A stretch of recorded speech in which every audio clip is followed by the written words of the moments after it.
क्या टीचर्स की कमी नहीं है? कौन सा सिस्टम आप अच्छी तरीके से चला पा रहे हैं बताइए?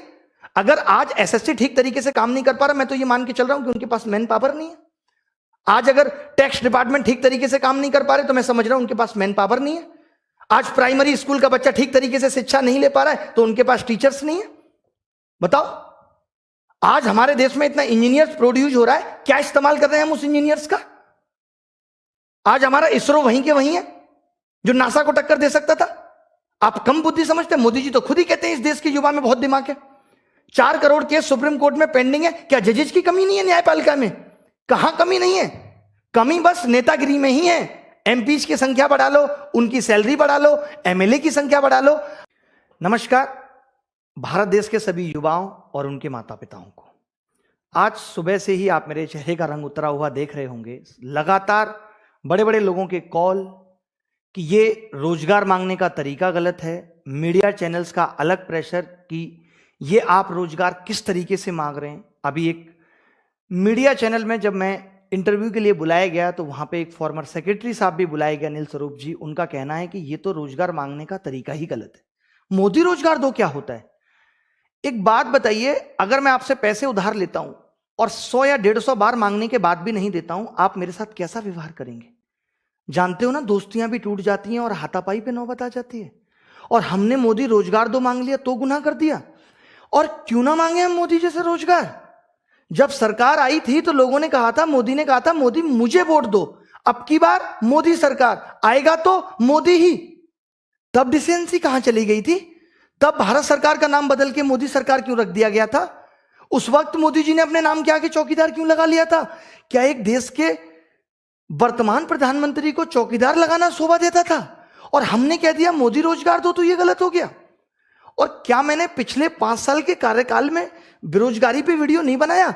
अगर आपको नहीं पता तो जाके देख लो। बहुत डिसेंसी के साथ मैंने वीडियो बनाया है, बहुत सबूतों के साथ मैंने वीडियो बनाया है, बट कोई काम उस पर नहीं हुआ, कोई जवाबदेही सरकार की नहीं रही। आज से 6 महीने पहले भी हमने बेरोजगारी के मुद्दे को लेकर के वीडियो बनाया और यह कहा कि मोदी जी अब रोजगार पे बात करें। उनकी वीडियो को भी डिसलाइक कराया। और इससे ज्यादा क्या करते? बताओ, गर्म धूप पे जमीन में लेटते हुए संसद भवन तक जाते? क्या करते? यही तो एक तरीका था डिजिटल इंडिया के थ्रू कि हम अपनी बात मोदी जी तक पहुंचा सकें। मेरे हाथ में नहीं है ये सब। मैं इतना कह सकता हूं कि ये जो आग मेरे दिल में है, मैं भी बहुत प्यार से पढ़ाता हूं। आनंद स्वरूप जी, आपको कह रहा हूं, कभी मेरे पढ़ाई के वीडियो उठा के देख लेना। मोहब्बत का दूसरा नाम हूं। शेरो शायरी के अंदाज से लेकर के, हंसाने से लेकर के, बच्चों को सब कुछ दिया है मैंने। उनके मोटिवेशन को, उनकी हर चीज को मैंने किस तरीके से बना के रखा है ये मैं जानता हूं। आप देख लीजिएगा मेरे पढ़ाई के वीडियो। आज अगर ये इतनी गुस्सा निकली है, आज अगर ये चेहरे पे इतनी सिकन दिख रही है, तो उसकी वजह सिर्फ आज नहीं है, उसकी वजह पिछले 4 साल 5 साल में इकट्ठा हुआ गुस्सा है। क्यों ना निकाले? बताइए। और बात होती है रोजगार है नहीं सरकार के पास। एक बार मोदी जी आके कह दें कि सरकार इतने डेफिसिट में चल रही है, रोजगार नहीं है देने को, मैं 33,000 सबकी सैलरी कर रहा हूं, लोग फिर भी काम करेंगे। मेन हमारा मकसद यही है। जो एडहॉक टीचर हैं, आज आपको पता है गवर्नमेंट से ज्यादा एडहॉक टीचर हो रहे हैं, जिनको कभी भी निकाला जा सकता है, कभी भी बाहर किया जा सकता है। अरे क्यों होंगे एडहॉक टीचर? जो खर्चा आपका एडहॉक टीचर पे आ रहा है उसको परमानेंट कर दीजिए, उतनी ही सैलरी पे वो भी खुश। बताइए, क्या टीचर्स की कमी नहीं है? कौन सा सिस्टम आप अच्छी तरीके से चला पा रहे हैं बताइए? अगर आज एसएससी ठीक तरीके से काम नहीं कर पा रहा, मैं तो ये मान के चल रहा हूं कि उनके पास मैन पावर नहीं है। आज अगर टैक्स डिपार्टमेंट ठीक तरीके से काम नहीं कर पा रहे, तो मैं समझ रहा हूं उनके पास मैन पावर नहीं है। आज प्राइमरी स्कूल का बच्चा ठीक तरीके से शिक्षा नहीं ले पा रहा है, तो उनके पास टीचर्स नहीं है। बताओ, आज हमारे देश में इतना इंजीनियर्स प्रोड्यूस हो रहा है, क्या इस्तेमाल कर रहे हैं हम उस इंजीनियर्स का? आज हमारा इसरो वहीं के वहीं है जो नासा को टक्कर दे सकता था। आप कम बुद्धि समझते हैं? मोदी जी तो खुद ही कहते हैं इस देश के युवा में बहुत दिमाग है। 4 करोड़ केस सुप्रीम कोर्ट में पेंडिंग है। क्या जजेज की कमी नहीं है न्यायपालिका में? कहां कमी नहीं है? कमी बस नेतागिरी में ही है। एमपीज की संख्या बढ़ा लो, उनकी सैलरी बढ़ा लो, एमएलए की संख्या बढ़ा लो। हम इस प्रोटेस्ट में हर एक नेता से, भारतीय जनता पार्टी के भी हर एक नेता से यह गुजारिश करते हैं कि हमारा इस प्रोटेस्ट में साथ दो। साथ कैसे दो? मोदी जी को कहो कि युवा परेशान है, हम उस युवा से वोट लेकर ही यहां आए हैं। आप हमारी चर्चा संसद में करो, क्यों नहीं करोगे? मैं ये बीजेपी के नेताओं से ही गुजारिश कर रहा हूं, अब मैं बाकी के पार्टी के नेताओं से भी गुजारिश कर रहा हूं कि वो भी ट्वीट करके मोदी जी को टैग करके उनसे रिक्वेस्ट करें हमारे बिहाफ पे कि युवा परेशान है, उसकी सुन लो। और सुनने का मतलब यह है कि सरकार अब बात करे रोजगार पे। सरकार अब खाली इतना कहने से काम नहीं होगा कि हम रोजगार पे बात करेंगे। मोदी जी ने अभी एक कहां पे किया, इंस्टाग्राम पे अभी उनका एक वीडियो आया, उन्होंने कहा भी है कि हम जन जन से और नजदीकियां बढ़ाएंगे। अरे मत बढ़ाओ, इतनी जन जन से बढ़ाओगे फिर प्रधानमंत्री होने का फायदा क्या है? आप क्यों केजरीवाल के नक्शे कदम पे चल रहे हो? जनता सभा थोड़ी लगानी है। मैं एसएससी के बच्चों को रिप्रेजेंट कर रहा हूं, और टीचर एसएससी के बच्चों को कर रहा है, कोई रेलवे के बच्चों को कर रहा है। उन्हीं से खामियां जान लीजिए, इसमें क्या हर्ज है? उन्हीं से पूछ लीजिए दिक्कतें कहां है। इतना तो सरकार कर सकती है, इतनी इज्जत तो हमें भी बख्श सकती है। हमने कोई ऐसे ही तो आज हम यूट्यूब पे आके बोल नहीं रहे, हमने भी लोगों को दिया है, हमने भी लोगों का प्यार कमाया है, तब ना बोल पा रहे हैं। आज एम्स में आप चले जाओ, 45 दिन में नंबर आता है। क्यों आता है? क्योंकि डॉक्टर्स की कमी है। 6-6 महीने लग जाते हैं, 6-6 महीने एम्स में अगर आप नंबर लगाना चाहो तो क्या सरकारी अस्पतालों में डॉक्टर की कमी नहीं है? बताओ। हर चीज की फीस बढ़ती जा रही है, आउटपुट कहीं से नहीं आ रहा, महंगाई अलग से बढ़ती जा रही है। तो यही सब वजह हैं जिनकी वजह से इतना गुस्सा निकल रहा है। जो फॉर्मर सेक्रेटरी साहब थे अनिल स्वरूप जी, या और भी लोग ऐसे आएंगे, वो बड़े प्रोफेशनल तरीके से बात करते हैं। कहां चला गया था ये आपका प्रोफेशनलिज्म? जब चौकीदार लगा लिया था मोदी जी ने अपने नाम के आगे, तब भी कहते थे यार ये भद्दा लग रहा है मोदी जी, अभी आप वर्तमान प्रधानमंत्री हो, रहने दो ना, अच्छा नहीं लगता चौकीदार शब्द। अब आज अगर बेरोजगार युवा परेशान था तो इस पे भी एक कमेंट कर देते जब लोगों ने अपने नाम के आगे बेरोजगार लगाया। एक कोई कह दे कि मोदी जी ने इस पिछले 6 महीने पे बेरोजगारों के बारे में ये बात कही, आत्मनिर्भर बनो। पहले दिन से आत्मनिर्भर बने। आप कह देते हो कि जो 60 साल से सिस्टम खराब है उसको ठीक होने में वक्त लग रहा है, तो आपको नहीं लगता कि हमें भी आत्मनिर्भर होने में वक्त लगेगा? हम मशीन हैं, अलार्म सेट किया 6 बजे बज जाएगा। बताइए, हमें भी तो आत्मनिर्भर होने में वक्त लगेगा। अगर मुझे आत्मनिर्भर बनना होगा, मुझे पता होगा सरकारी नौकरी नहीं है, तो मैं 8वीं क्लास करके या 6ठी क्लास करके ही पकौड़े की दुकान खोल लूंगा। क्या दिक्कत है? चाय की दुकान खोल लूंगा, क्या पता मेरी भी किस्मत चमक जाए। बट अब अगर मैंने बीटेक कर लिया, अब अगर मैंने एमबीए कर ली, तब मैं इस चीज में नहीं जा सकता। मैं गांव में जाके खेती नहीं कर सकता। आप मेरी मंसूबों को समझिए, मैं गलत नहीं बोल रहा। आज इस देश के अंदर जितना भी इंजीनियर, एमबीए किया हुआ बच्चा, पढ़ा लिखा बच्चा, ग्रेजुएट बच्चा, बीकॉम, बीबीए, इनके बारे में तो मोदी जी सोचना पड़ेगा।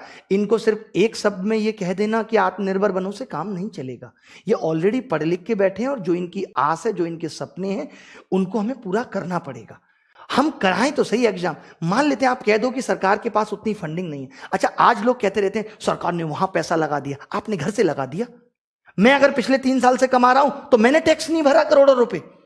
लोगों का टैक्स का पैसा ही तो पहुंच रहा है, और उसको लोगों में बांटने के लिए कह रहे हैं। अपने पैसे को आपके थ्रू बांटने के लिए कह रहे हैं कि अपना कमीशन काट के बांट दो, तो हम गुनहगार हैं, हम गलत हैं? बताइए आप।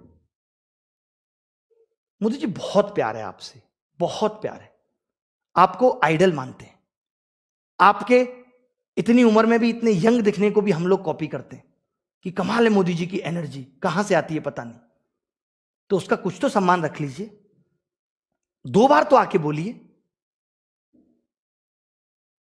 खैर, हम अभी क्या क्या करने वाले हैं, जो भी बड़ी प्लानिंग है वो भी आपके साथ शेयर कर दी जाएगी। जब तक सरकार इस मुद्दे पे बात नहीं करेगी, जब तक वो ये नहीं पूछेगी कि दिक्कतें कहां हैं। 2017 में भी पेपर लीक हुआ, और जब हमने प्रोटेस्ट यही सोच के खत्म किया था कि आप इसको सुधार दोगे, और इन्होंने 1.5 साल मामला खींच के, अब बंदा भी क्या करता है, परेशान हो जाता है और कह दिया नकल हुई नहीं।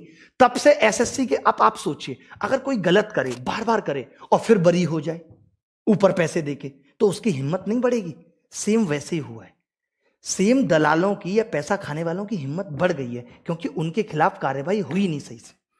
दिक्कत यह है, 2014 के बाद आज इतना सोशल मीडिया पे लोग एक्टिव हैं, तो लोगों को पता भी चल जा रहा है कमियां कहां हैं।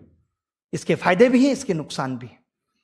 जिस हिसाब से मेरे साथ चीजें हो रही हैं, मैं आपको बहुत खुल के यहां कुछ नहीं बता सकता। जितना प्रेशर मेरे ऊपर है, जितनी सारी चीजें मेरे साथ हो रही हैं, अगर ऐसा होता है कि मैं अभिनय मैच चैनल से लाइव नहीं कर पाता, ऐसा हो सकता है, बहुत जल्दी ऐसा हो सकता है कि कल परसों मैं अभिनय मैच चैनल से लाइव ही ना कर पाऊं। My channel will be under review, जैसे कि लास्ट टाइम भी हुआ था, अभी भी हो सकता है। जिस हिसाब से रिपोर्ट किया जा रहा है, आपने देखा आज कितना पसीना आ रहा है ना। आज आपने देखा कि मोदी गर्लफ्रेंड 2 लोग ट्रेंड करा गए। आपको पता है क्यों करा गए? क्योंकि आईटी सेल बहुत स्ट्रांग है। आपको लगता है कि 4 विद्यार्थी 5 विद्यार्थी से जाके कोई ये घिनौना काम करेगा? हम मोदी जी खुद की गर्लफ्रेंड नहीं बना पाए, मोदी जी से कोई गर्लफ्रेंड तो की बात करेगा? कमाल की बात है। ऐसे आदमी से हम कैसे डिमांड कर सकते हैं जिसको इस बात के गुर ही नहीं पता, जो संत प्रवृत्ति का आदमी है? करेंगे कभी क्या किसी संत से जाके इस तरीके की बातें? तो मेरी यही रिक्वेस्ट है आप सबसे कि अगर ऐसा होता है तो मैंने अभी एक चैनल और क्रिएट कर दिया है, अभिनय मैथ्स 2। अभी जस्ट क्रिएट किया अभिनय मैथ्स 2, जिसका लिंक भी आपको मिल जाएगा। तो मैं उससे लाइव करूंगा। अगर 1% ऐसा हुआ कि मेरा चैनल अंडर रिव्यू चला गया, अगर मैं लाइव नहीं कर पा रहा, बट मैं 25 तारीख तक लगातार आके आपको लाइव अपडेट करता रहूंगा। 2500 से ज्यादा लोगों को मेल मैसेज कर चुका हूं, हर यूट्यूबर को मेल मैसेज कर चुका हूं, बड़ी बड़ी सेलिब्रिटी, चाहे वो कुमार विश्वास हो, चाहे वो चेतन भगत जी हो, कोई भी हो, सबको मैसेज ट्वीट सब कुछ कर दिया है। कंगना जी को भी कर दिया है कि सामाजिक मुद्दा है, देश का आंतरिक मुद्दा है, आप भी बोल दीजिए। उन्होंने भी कह दिया है कि मैं करली लैंग्वेज में ट्वीट बना रही हूं, टाइम लगेगा। ठीक है, तो सब कुछ करेंगे। और ये देखिए, ये मोदी रोजगार 2 तो सिर्फ एक टैग है। इस टैग के मायने मैंने पूरी वीडियो में बता दिए, फिर बता देता हूं। इसका मतलब है कि सरकार रोजगार पे क्लियर बात करे, और जो एग्जाम में चीजें फेयर नहीं हो रही वो हम बताएंगे क्या फेयर नहीं हो रहा, उस पर गारंटी दे कि अब ऐसा नहीं होगा, तब सब कुछ बहुत शांति से चलेगा। और 2024 में भी मोदी सरकार। ठीक है, तो अभिनय मैच 2 से लाइव करूंगा। बिल्कुल भी डरने या घबराने की बात नहीं है। लोग मुझे पूछ रहे हैं, आज मीडिया वाले पूछते हैं आपको डर नहीं लगता? हमें तो बहुत लगता है। डरना किससे? सही कर रहे हैं। मोदी जी भी तो कह रहे थे डरना किससे, सही तो कर रहे हैं। ऊपर वाला देख रहा है। जान से बढ़कर क्या है? जिंदगी से बढ़कर कुछ थोड़ी है। और अब तक की जिंदगी में सब कुछ बहुत अच्छा किया है। 1% अफसोस जिंदगी गंवाने का भी नहीं। ये मैं दावे के साथ कह रहा हूं, सरकार भी सुन ले कि 1% अफसोस जिंदगी गंवाने का भी नहीं।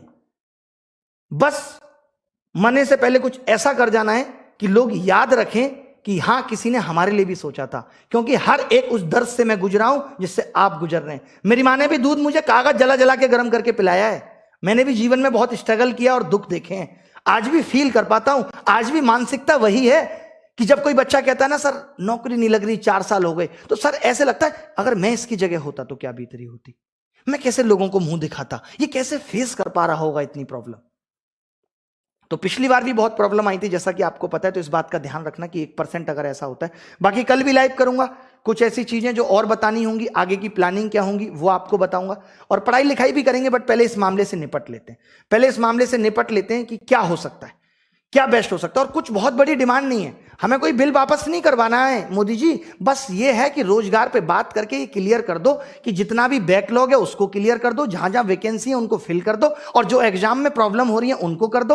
और कल सीजीएल 2019 के मार्क्स की भी डिमांड बच्चों ने की है, तो उस पे भी सीजीएल 2019 के मार्क्स पे भी, हाँ, सीजीएल 2019 के मार्क्स पे भी हैशटैग आपको डिस्क्रिप्शन में मिल जाएगा, उसको भी कल कर दीजिएगा ताकि मार्क्स आ जाए, हम और प्रूफ के साथ लड़ाई लड़ सकें कि पहले हमें मार्क्स पता चल जाए। बाकी हम जानते हैं हमें किसी प्रूफ की जरूरत नहीं है, बट फिर भी कुछ शिक्षाविद हैं, कुछ बहुत बड़े बड़े लोग हैं जो प्रूफ चाहते हैं इन बातों का, तो हम चाहते हैं कि सरकार मार्क्स दे। इसमें हम रिक्वेस्ट कर सकते हैं, कोई प्रेशर हमारे सरकार के ऊपर नहीं है कि कैसे दे, वो अपने हिसाब से जल्दी मार्क्स दें। और मेरी सभी लोगों से यह भी विनती है कि किसी को भी गाली गलौच ना दें। आप देखते हैं ना, मुझे भी बहुत गुस्सा आ रही है, मुझे भी कितना गुस्सा निकालना पड़ रहा है, कितना सिंपल आदमी में, ये आप भी जानते हैं। मैंने कभी अपने जीवन में गाली नहीं दी, तो मेरी रिक्वेस्ट है सबसे कि किसी को भी गाली मत दो। प्रधानमंत्री जी हमारे लिए बहुत सम्माननीय हैं और हमेशा रहेंगे। एज ए पर्सन वो बहुत अच्छे इंसान हैं, बट वो जो अभी कर रहे हैं, पता नहीं उनके आसपास के लोग कैसे हैं जो उनको इस तरीके की भनक ही नहीं लगने दे रहे, या शायद उनका ईगो इतना हाई हो गया है कि मैं बार बार बहुमत से जीत रहा हूं, मेरा कोई क्या बिगाड़ पाएगा। कई बार जब सत्ता आती है तो इस तरीके के घमंड होना बहुत लाजमी है, लेकिन ऊपर वाला बैठा है, बड़े बड़ों के टूट गए, रावण का घमंड नहीं रहा, तो बाकी चीजों पे तो अब क्या ही कहना। ठीक है, नमस्कार, रखता हूं, जय हिंद। ये वीडियो अपने माँ बाप को भी दिखा देना जो आज भी इस बात पे अड़े हुए नहीं, मोदी जी बहुत अच्छा कर रहे हैं। अगर बहुत अच्छा कर रहे हैं तो दिखना भी चाहिए। अच्छा करने का मतलब यही होता है कि महंगाई बढ़ गई, अब और क्या अच्छा करेंगे। लोगों में इतना कास्टिज्म पे लड़ाइयां हो रही हैं, और लोग क्या करेंगे, जबकि हम सब इतने प्यार से पले हैं। हम सबको एक दूसरे को प्यार करना चाहिए, प्रेम से बढ़ के संसार में कुछ नहीं है। आपको कुछ बात बुरी लगती है, आप 2 शब्द गुस्से में कह दो, सामने वाले को बुरा लगा, आप 2 शब्द गुस्से में कर दो। अरे हम लोगों ने गांधी जी से सीखा है कि अहिंसा के दम पे गांधी जी ने क्या कुछ नहीं पा लिया। हमें गाली देने की भी जरूरत किसी को नहीं है, हमें बुरा भला कहने की जरूरत किसी को नहीं है। आप सिर्फ प्यार बांटिए, ये हम प्यार ही बांट रहे हैं, और इस प्यार के दम पे ही हम सरकार से इस रोजगार के मुद्दे पे बात कर लेंगे। जब 6 महीने पहले बात थी तब मुद्दा यही था, बट हमें छोटी छोटी जीत चाहिए थी। हमें लोगों को ये दिखाना था कि देखिए इससे हमें ये जीत मिल रही है। अब बारी